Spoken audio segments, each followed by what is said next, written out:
Подарок для автомобилистов Сыктывкара. После реконструкции участок от Октябрьского проспекта до железнодорожного переезда в районе Дырнеса сегодня официально открыли. Благодаря слаженной работе республиканских и городских властей, а также строителей, это удалось сделать даже с опережением графика. Станет ли пробок по утрам меньше? Благодаря малой объездной, расскажет Анна Зубрева.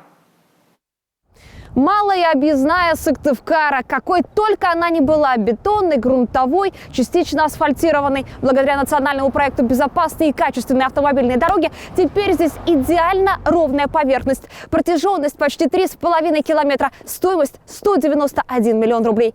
Все деньги из федеральной казны. С помощью национального проекта «Безопасные и качественные автомобильные дороги» удалось снизить нагрузку на республиканский бюджет.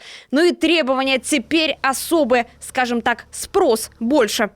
Нужно выполнять требования БКД. Это деньги должны быть освоены в срок и очень качественно. Идет очень серьезный контроль за освоением денег не только по срокам, но и по качеству. Вот уже говорили, что эта дорога выполнена из тоже двухслойного асфальта, это тоже требование БКД, то есть это такая двухсторонняя ответственность.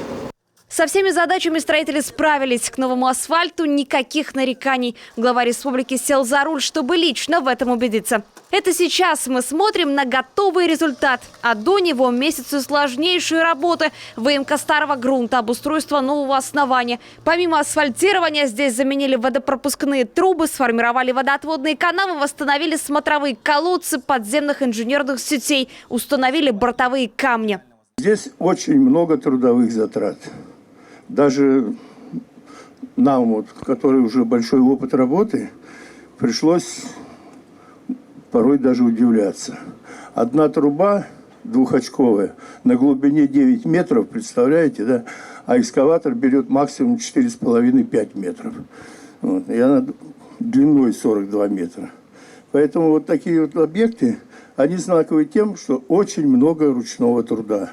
Жители Эжвы и Орбиты сейчас должны вздохнуть с облегчением.